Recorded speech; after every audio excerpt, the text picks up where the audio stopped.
datang lagi, kita bertemu lagi di pendampingan individu 3 ya. Apa kabarnya hari ini Mbak Evi? Alhamdulillah baik Bu. Selalu sehat. Amin. Dalam gempuran banyak kegiatan ya, semoga tetap semua kegiatan di guru penggerak justru bisa mendukung kegiatan pembelajaran yang baik.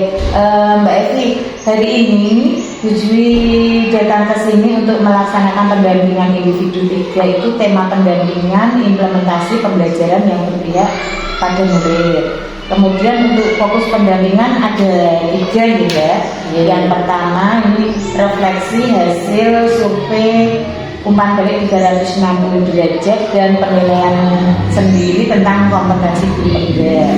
Kemudian yang kedua, diskusi rencana penerapan pembelajaran sosial emosional. Yang ketiga, diskusi hasil lokal karya kedua, keterlaksanaan dari tahapan baja. Gitu ya Mbak Evi ya. Nah, sekarang Bu Jui ingin memastikan apakah Mbak Evi betul sudah menginput semua instrumen lembar umpan balik lampiran 5 ke LMS sesuai dengan responden yang diminta. Alhamdulillah saya sudah menginput semua responden, yaitu dari kepala sekolah, dari rekan guru ada 5 rekan guru, terus ada siswa ada 5. Jadi sudah ya? Sudah. Nah, begini Mbak Evi, untuk selanjutnya setiap kali kita melaksanakan pendampingan kan berarti sejak pendampingan sebelumnya berarti kan sudah ada kegiatan di guru penggerak sebulan. Nah, sekarang yang ingin ditanyakan apa saja proses yang sudah berjalan selama 1 bulan terakhir kemarin sejak pendampingan individu 2. Nah, untuk proses sebulan belakangan ini saya sudah berusaha melakukan kolaborasi dengan kepala sekolah dan rekan guru agar untuk dengan cara berbagi pengalaman, ide atau strategi pembelajaran yang akan kita lakukan di kelas-kelas. Kalau untuk LMS ini sudah kemarin selama 1 bulan mulai dari modul berapa yang 1 bulan kemarin kan? 1.4 tentang budaya positif, terus 2.1 tentang pembelajaran berdiferensiasi, terus 2.2 tentang KSE berdiferensiasi. Itu ya, jadi ada 3 submodul ini ya. Baik. Nah, sekarang Mbak Evi untuk rencana tindak lanjut dari pendampingan sebelumnya. Jadi kemarin kan kita waktu pendampingan individu 2 kita kan ada visi sekolah dan raksasa perubahan. Nah ini tindak lanjutnya bagaimana Mbak? Bisa diceritakan.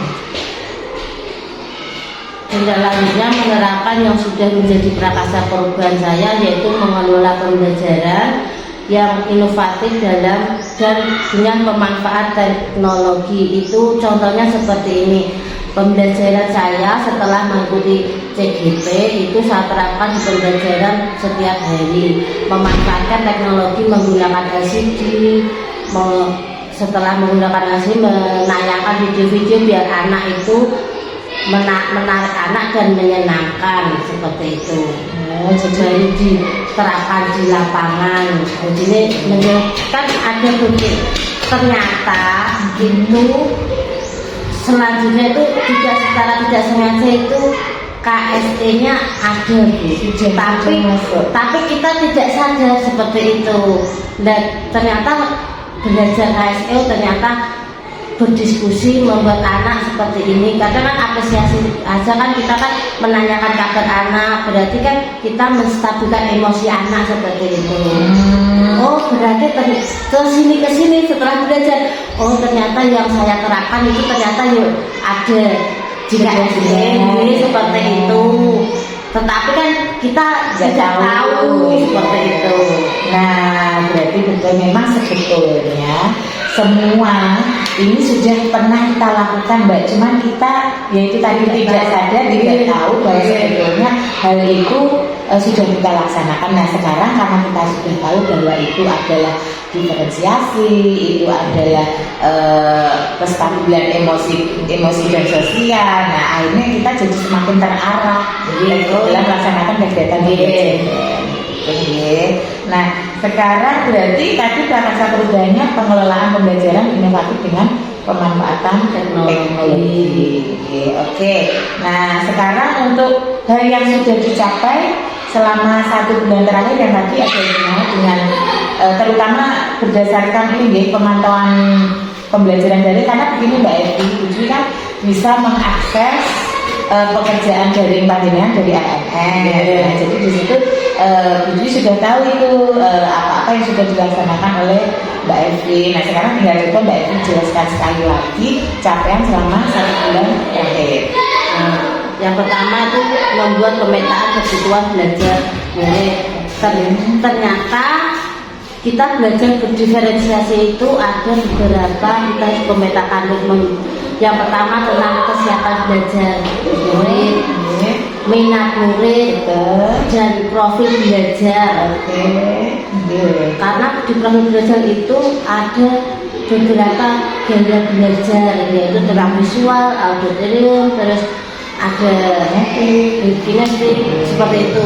Dan langsung kita terapkan itu gaya belajarnya. Ternyata ada yang suka menonton video baru paham, ada yang kita praktekkan baru ada yang paham seperti itu. Nah sekarang jadi makin paham bahwa untuk memfasilitasi kebutuhan belajar murid di awal itu ada yang seperti diceritakan. Ternyata seperti itu. Kemudian ada lagi selain pemetaan kebutuhan belajar murid, membuat modul belajar berdiferensiasi. Sudah dia nih kemajuan ini demonstrasi kontekstual ya Mbak ya. Ini RPP-nya. Oke ya, sudah dilihat kemarin. Analisis ternyata ada 3 itu disuruh analisis. Yang suka ini siapa? Ini yang diambil kelas 5 gitu. Kelas 5 itu masuk fase C. Materinya pasti bawah. Oke, materi kasih bawah. Lanjut Mbak Evi, ada lagi selama 1 bulan terakhir menyelesaikan tugas-tugas di LMS. Ini sampai mana Mbak Evi yang sekarang nih? Saat terakhir itu Mbak Evi sampai mana LMS-nya? Recall, nanti siang jam 1 ada jadwal recall. Presentasi modul 2 Oh presentasi kelompok. Oke. Jadi selanjutnya itu demonstrasi kontekstual itu membuat pembelajaran PSE, pembelajaran sosial emosional. Saya sudah berusaha membuat, tapi nanti tolong dikoreksi gitu sudah sesuai apa belum, nanti kalau ada yang perlu ditambahkan atau ya. Baik Mbak Evi, jadi seperti yang diceritakan oleh Mbak Evi dan juga yang sudah Bujui langsung lihat tugas-tugas Mbak Evi yang bisa Bujui akses. Ini Bujui memberi apresiasi luar biasa sekali lagi di dalam gempuran berbagai tugasnya sebagai guru, tapi Mbak Evi bisa menyelesaikan semua tugas di PDP, baik itu tugas daring maupun luring ya, itu dengan tepat waktu. Bahkan di situ Mbak Evi selalu mengerjakan waktu awal ya, jadi tidak pernah terlambat. Jadi terima kasih, semoga kedepannya semua kegiatan ini semakin memantapkan Mbak Evi dalam melaksanakan kegiatan seperti ini. Baik, untuk selanjutnya kita masuk ke bagian inti pendampingan hari ini Mbak Evi. Untuk yang pertama ini adalah refleksi hasil survei umpan balik 360 derajat dan asesmen mandiri tentang kompetensi guru penggerak. Coba Mbak Evi ulangi sekali lagi respondennya siapa saja Mbak? Jadi yang pertama kepala sekolah, ada 5 rekan guru dan ada 5 siswa. Boleh disebutkan ini tidak nama dari guru dan siswanya? Ya, respondennya siapa saja? Yang pertama ada Ibu Siti Aminah, yang kedua ada Ibu Dian Angreni, yang ketiga ada Bapak Saiful Aris, yang keempat ada Bu Endang Suprati, dan yang kelima ada Bu Rismawati. Kalau muridnya 5 responden yang kelas berapa? Kelas 5. Ya, namanya Yang pertama ada Heni, yang kedua ada Hana, yang ketiga ada Silvi, yang kelima ada Anggun.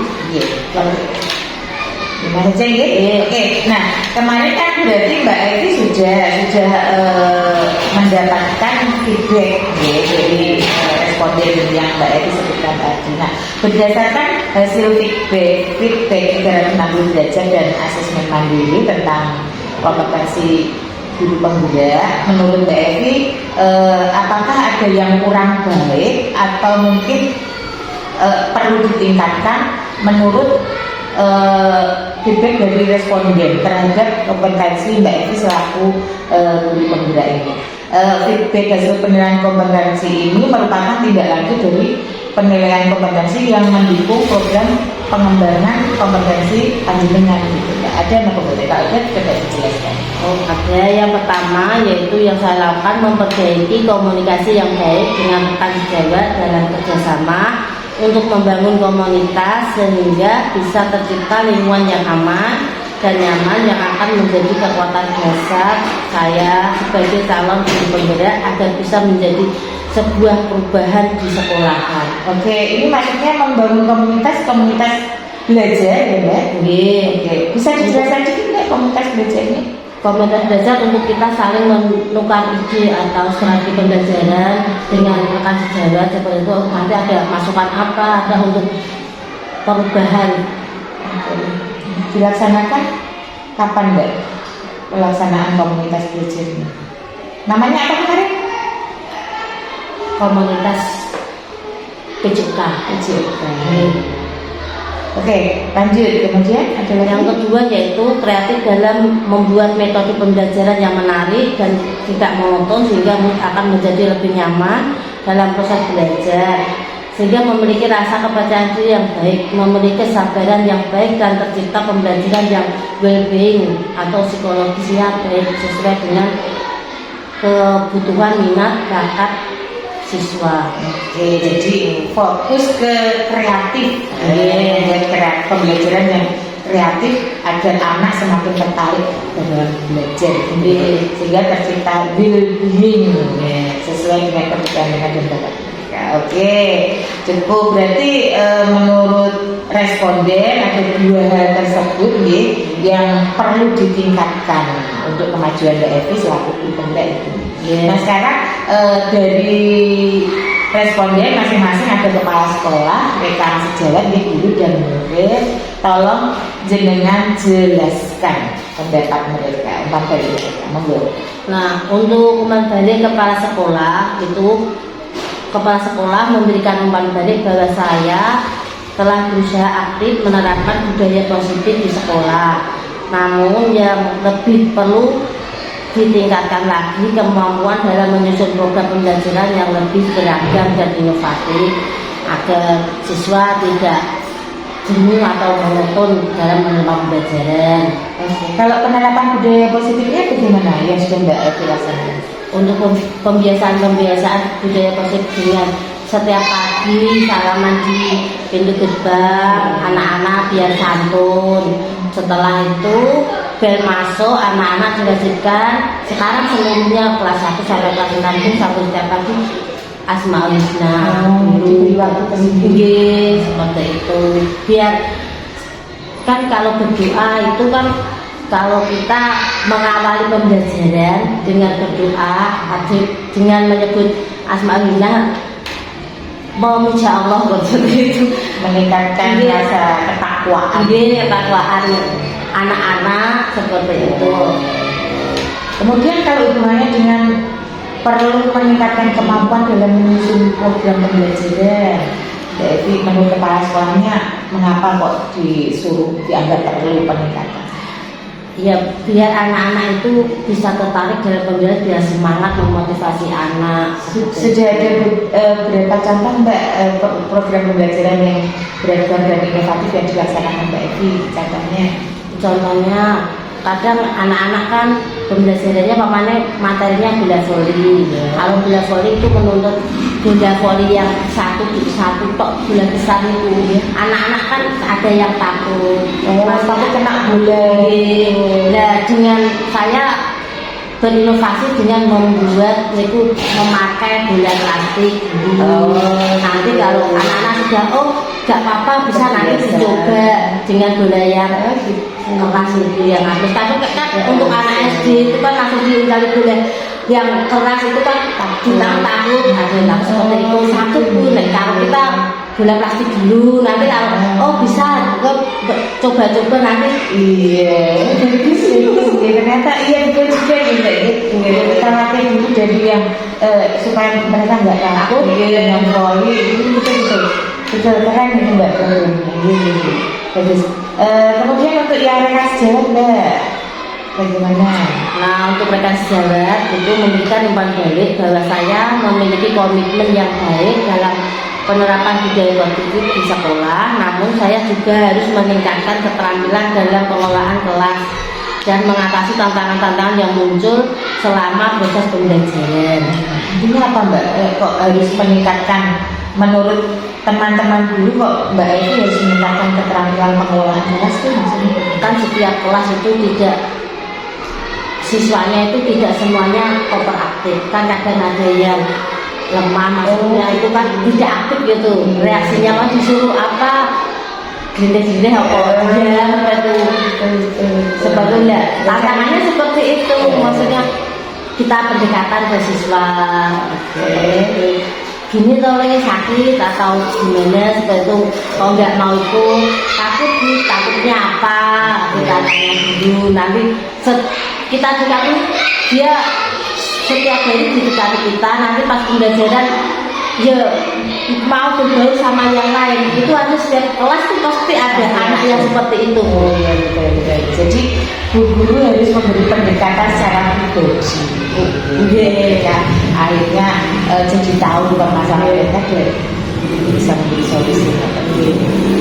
Kalau kemarin belum. Sekarang akhirnya ada pendidikan yang bergerak, jadi kita jadi muncul tantangan itu nggak bisa teratasi Mbak. Nah untuk murid Mbak, umpan baliknya bagaimana?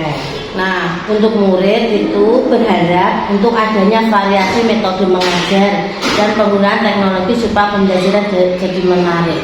Artinya jadi gini, untuk pengemasan dalam pembelajaran itu biasanya untuk olahraga pemanasan, ayo tangan ke atas, itu sudah tidak zamannya lagi. Sekarang anak-anak ingin lebih menarik pemanasannya dengan cara permainan. Biasanya tuh yuk main bola tangan atau infra-infraan buku. Itu kan lari tapi anak tidak sengaja, padahal dia capek, tapi kan anak senang tahunya bermain. Dia tahunya bermain. Besok kamu nanti yang belakang lari, besok kamu tapi dia seperti itu. Itu anak-anak senang itu sudah terangkan. Jadi nggak sengaja mereka senang melakukan pembelajaran materinya masuk pemanasan dia. Nek disuruh pemanasan, ayo tangan ke atas hitung 2 kali 8, tangan ke samping, ayo cium itu. Seperti itu anak-anak semakin tertarik. Baik, Mbak Evi, untuk pertanyaan selanjutnya, apa rencana Mbak Evi ke depan untuk semakin mengasah kompetensi guru penggerak yang Mbak Evi miliki? Nah, kompetensi yang harus saya miliki sebagai CPP yang pertama yaitu keterampilan untuk berrelasi atau kolaborasi dengan rekan sejawat atau lingkungan sekolah. Yang kedua, menguasai model atau metode dan strategi pembelajaran yang baik lagi agar tercipta pembelajaran yang efektif, yang berpihak pada murid. Yang ketiga, tanggung jawab atas keputusan terhadap pilihan saya sebagai CPP dengan memperbaiki dan mengintegrasikan kompetensi yang sudah saya miliki di pendidikan guru penggerak ini. Tiga-tiganya ini sudah dilaksanakan ya Mbak Evi? Insya Allah. Oke. Ya. Terus siapa saja yang akan Mbak Evi libatkan untuk meningkatkan 3 hal yang Jenal jelaskan tadi? Nah, untuk yang akan saya libatkan untuk meningkatkan kompetensi saya itu adalah seluruh warga sekolah Ada guru, kepala sekolah, ada penjaga dan teman sejawat yang seprofesi sama saya, yaitu lingkungan PJOK, komunitas PJOK itu lebih dari sana. Terus orang tua wali siswa sebagai kekuatan besar yang mendukung anak dari rumah. Jadi yang dilibatkan itu warga sekolah dan juga yang di luar itu orang tua, masyarakat juga ya. Jadi kalau ada apa-apa kan kalau orang tua tahu itu kan berarti bisa dukungannya bisa lebih penuh gitu ya. Baik, oke, terima kasih Mbak Evi. Jadi untuk rencana ke depan untuk mengasah kemampuan kompetensi panjenengan sudah bisa terjawab. Oke Mbak Evi, sekarang kita masuk ke rencana penerapan pembelajaran sosial emosional. Nah, apakah Mbak Evi sudah mempelajari modul 2.2? Sudah. Oke, yang dipelajari pada modul tersebut, modul 2.2 apa Mbak? Modul 2.2 itu mempelajari pembelajaran sosial emosional yang terdiri dari kesadaran diri, manajemen diri, ada kesadaran sosial, ada keterampilan relasi, ada pengambilan keputusan yang bertanggung jawab. Berarti dalam pembelajaran sosial emosional ada 5 poin itu ya. Nah sekarang pertanyaan selanjutnya, apakah Mbak Evi sudah merencanakan pembelajaran sosial emosional itu yang diterapkan di dalam kelas Mbak Evi? Ya, alhamdulillah sudah. Yang pertama yaitu tentang kesadaran diri. Contohnya itu saya bersama murid berdoa sebelum pembelajaran. Terus menanyakan kabar ke murid bagaimana perasaannya hari ini, apakah gembira atau sedih seperti itu. Terus yang kedua manajemen diri. Yang manajemen diri itu saya mengecek kehadiran murid seperti absen, mengecek kebersihan, kerapian untuk mengondisikan suasana yang menyenangkan. Apakah hari ini sudah dilaksanakan semua yang hari ini piket seperti itu? Oh sudah, ternyata. Untuk selanjutnya tentang kesadaran sosial. Gimana? Nah, kalau kesadaran sosial itu siswa dibentuk dalam kelompok berdasarkan hasil pemetaan yang sudah dilakukan. Sebenarnya kan ada pemetaan yaitu kesiapan belajar sekolah, siswa, ada minat, ada profil belajar, itu dipetakan untuk dijadikan kelompok untuk berdiskusi. Biar sepaham. Terus selanjutnya ada keterampilan berrelasi. Nah, untuk keterampilan berrelasi itu saya meminta peserta didik mendiskusikan permasalahan-permasalahan yang akan tersebut dengan anggota kelompok yang lain sehingga mereka mendapat informasi terkait materi yang saya berikan. Materi yang saya berikan biasanya langsung saya berikan LKPD untuk siswa, untuk kelompok, untuk didiskusikan bersama-sama. Nanti setelah itu anak-anak maju untuk mempresentasikan apakah sudah benar. Contohnya cara pelaksanaan atau langkah-langkah pasti bawah seperti itu didiskusikan anak antara dengan rekan sekelompok relasinya.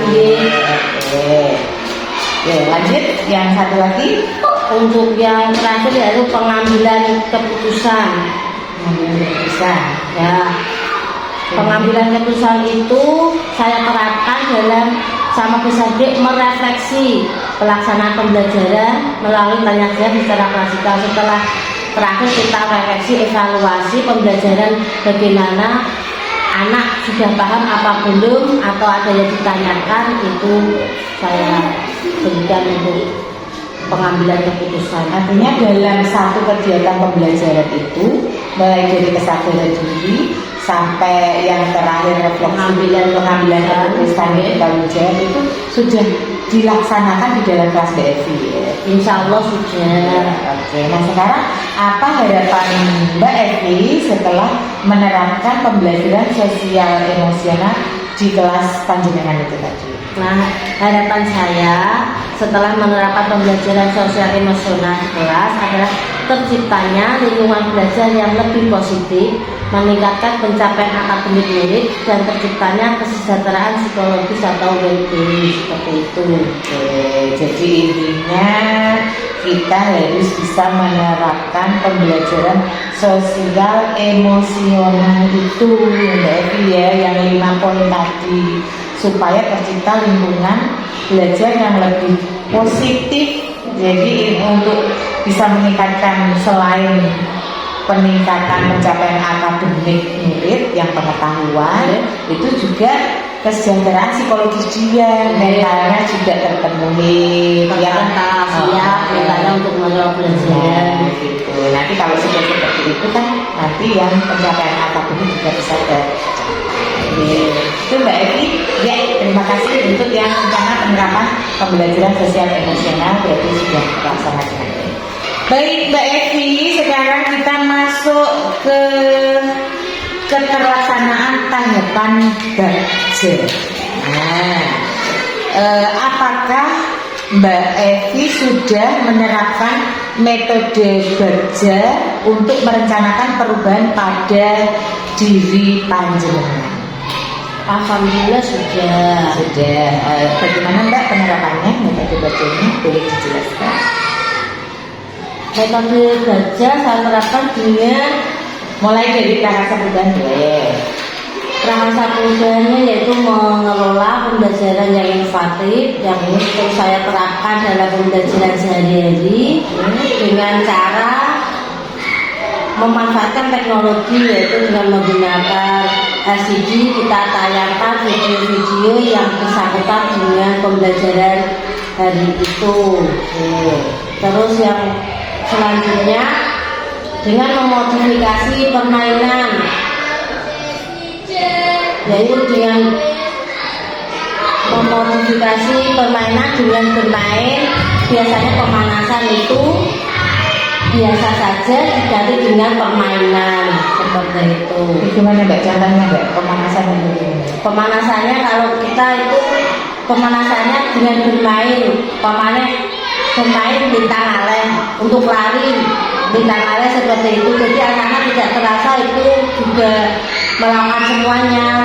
Daripada anak disuruh sana lari di lapangan, itu akan di pikiran anak pasti mindsetnya capek seperti itu. Nah kalau kita lepas dengan permainan, anak-anak akan senang. Oke, itu jadi apa Mbak? Modifikasi. Modifikasi. Ada modifikasi peralatan. Bagaimana itu? Peralatannya diganti, dimodifikasi untuk pembelajaran tolak ukur. Biasanya kalau kita menggunakan banyak bahan besi itu anak tetap berat sekali. Nah seperti kita modifikasi dengan bola kecil itu kita isi dengan pasir, perlu kita laba lagi atau pasir rapia biar ada buntutnya, kita lempar seperti itu, anak-anak lebih senang. Jadi inovasi yang kreatif itu tadi bagaimana caranya Mbak Evi lakukan biar materi masuk tapi anak-anak seperti tadi tertarik, tidak ada rasa takut dan sebagainya ya Mbak? Iya, baik. Metode bacanya berarti mengelola pembelajaran yang inovatif sudah masuk dalam pembelajaran. Ya, itu dimensi masuk dalam dimensi profil budget Pancasila. Mbak Evi ambil yang ini. Nah, setelah Mbak Evi melakukan tahapan baca, apakah sudah memperoleh hasil yang sesuai dengan visi guru penggerak yang Mbak Evi kemarin tulis dalam visi? Alhamdulillah sudah.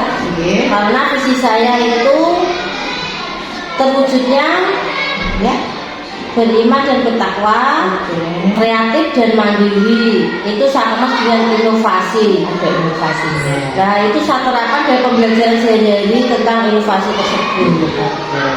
Jadi sudah ya Mbak ya, sudah memperoleh hasil yang sesuai dengan visi guru penggerak yang Mbak Evi tuliskan kemarin. Nah sekarang apakah ada tantangan Mbak dalam penerapan tahapan baca untuk mencapai visi panjenengan? Kalau tantangannya menurut saya itu menunjukkan semangat dan motivasi anak-anak untuk melakukan pembelajaran. Kadang anak kalau tidak semangat seperti itu kan biasanya pembelajarannya tidak masuk. Kalau anak-anak dari awal sudah semangat, termotivasi, apapun yang kita berikan, anak-anak akan menerima di pikirannya dan akhirnya ikhlas. Jadi tidak bisa. Oke, luar biasa. Berarti caranya, tantangannya menumbuhkan motivasi murid gitu. Iya. Caranya dengan itu tadi buat pembelajaran yang dimodifikasi sesuai dengan visi panjenengan untuk peningkatan inovasi dari pelajar Pancasila dimensi inovasi. Nah sekarang ada tidak yang perlu diperbaiki ke depannya sehubungan dengan pelaksanaan tahapan kerja untuk perubahan diri panjenengan sendiri sehingga bisa mencapai visi sekolah yang sudah jenengan rumuskan. Ya, berupaya meningkatkan kompetensi pembelajaran sehingga dapat membimbing dan memotivasi siswa untuk terus mengembangkan kreativitas siswa, bakat dan minat pada siswa. Oke, terima kasih Mbak Evi. Berarti terus berupaya untuk peningkatan kompetensi pembelajaran sehingga keinginan Mbak Evi untuk bisa membimbing dan memotivasi siswa itu tadi bisa berhasil. Baik, terima kasih Mbak Evi untuk penerapan metode kerja sudah panjenengan melaksanakan sesuai dengan visi dan prakarsa perubahan yang jenengan rumuskan. Oke Mbak Evi, kita masuk di akhir pendampingan, ya. Kita melakukan refleksi pendampingan kita hari ini. Oke, untuk pertanyaan yang pertama, apa hal paling menarik yang Mbak Evi dapatkan setelah proses kegiatan pendampingan kita hari ini? Nah, yang saya peroleh pada pendampingan saat ini mendapatkan pencerahan dan bimbingan tentang pemahaman pembelajaran sosial emosional. Sekarang sudah bisa paham karena ada bimbingan dari Ibu Juli selaku pengajar praktik. Oke, terus yang membuat hal tersebut menarik apa Mbak Evi? Kegiatan hari ini tentang pembelajaran sosial emosional itu yang menarik apanya menurut Mbak Evi? Yang menurut saya yang menarik itu tentang pembelajaran ternyata di setiap kegiatan pembelajaran. Di setiap kegiatan pembelajaran saya sudah tidak sengaja menerapkan pembelajaran sosial emosional tersebut. Sudah ada semua ya Mbak poinnya, tinggal sekarang jadi lebih paham ya. Itu termasuk dianalisa masuk di yang poin mana gitu ya. Oke. Kemudian apa yang sudah baik dan yang perlu diperbaiki dari pendampingan ini untuk kegiatan pendampingan berikutnya Mbak Evi? Nah, untuk hal yang perlu diperbaiki untuk pendampingan ini untuk kedepannya kita terus belajar, memotivasi diri sehingga kita paham tentang pembelajaran berikutnya yang diberikan. Wah, konsisten ya Mbak ya. Seperti tadi Mbak Evi sekarang sudah bisa menemukan jadwal waktu yang tepat untuk mengerjakan kegiatan guru penggerak. Jadi sekarang semakin kesini semakin terbiasa waktunya, tidak jadi beban. Ya, oke. Baik Mbak Evi, luar biasa semua yang sudah Mbak Evi jelaskan hari ini. Apa-apa yang Bu Jui tanyakan di kegiatan pendampingan dari pagi sampai siang sudah Mbak Evi jelaskan dengan sangat baik, dengan sangat luar biasa. Hingga 1 bulan terakhir kemarin itu sudah menghasilkan kegiatan-kegiatan penerapan dari materi guru penggerak di kegiatan pembelajaran murid panjenengan dengan lebih baik lagi gitu nggih. Terima kasih sudah berbagi praktik baik. Tadi Mbak Evi sebutkan sudah berbagi praktik baik itu ke teman-teman ataupun ke murid-murid. Nah, dilanjutkan lagi ya Mbak ya, sampai akhir. Pokoknya jangan dianggap beban, jangan lelah untuk berbagi praktik baik. Nah, sekarang untuk selanjutnya rencana kita sebelum pelaksanaan pendampingan individu 4 itu ada beberapa hal yang harus disiapkan oleh panjenengan Mbak Evi. Yang pertama, boleh dicatat Mbak Evi membuat RPP dengan unsur diferensiasi. Di situ juga ada sosial emosional, juga ada budaya positif. Kemarin mungkin Mbak Evi sudah membuat di demonstrasi kontekstual, tapi nanti disusun lagi biar ini yang materi terbaru kompetensi sosial emosional itu masuk ke dalam. Jadi dari materi kita penjelasan pembicaraan kita hari ini kan Mbak Evi sudah semakin paham, oke. Dan nanti modul ajar ya Mbak berarti karena modul ajar itu mau yang modul ajar karena kelas 5 tadi katanya. Ini nanti kapan Mbak Evi mau bisa mengirimkan modul ajarnya ke Bu Juli, karena pendampingan 4 itu nanti kan harus sudah dilaksanakan kegiatan pembelajaran modul ajar tersebut. Mbak Evi itu tanggal 15 Oktober hadapan Bu Juli seminggu sebelum itu harus sudah ke Bu Juli dikirim. Sebenarnya Mbak Evi tanggal berapa bisa mengirim modul ajarnya? Kira-kira ya tanggal 7 atau 8 ya, nanti saya tunggu. Nanti akan Bu Juli koreksi, kalau ada revisi segera direvisi ya. Oke. Kemudian nanti akan Bu Juli beri umpan balik supaya RPP modul ajarnya lebih sempurna lagi. Nanti observasi panjenengan simulasi pembelajarannya yang tanggal 15 itu silakan dilaksanakan minimal 2 jam pembelajarannya panjenengan Mbak. Kalau kelas 5 itu 1 JP-nya berapa? 35 lah, minimal berarti nanti 35 kali 2 bukan 2 jam itu 2 jam yang biasa tapi jam pelajaran gitu ya Mbak. Kita laksanakan nanti jam berapa nanti tujuh mana jam berapa nanti diberi info begitu. Kemudian nanti kalau ada hal-hal baik itu di pembelajaran dari di LMS ataupun apapun, kalau kira-kira masih ada yang belum paham, seperti biasa Mbak Evi bisa langsung bertanya pada Bu Juli atau Pak Hasil. Demikian Mbak Evi, alhamdulillah hari ini sudah selesai pendampingan individu kita hari ini. Semoga bermanfaat juga. Sudah benar-benar dilanjutkan, semangat, pokoknya semangat untuk menjadi agen transformasi berbagai pendidikan di Indonesia. Itu semoga bermanfaat kegiatan kita hari ini. Terima kasih atas waktunya. Sampai bertemu lagi di Lokakarya 3 dan pendampingan ini. Terima kasih Mbak Evi.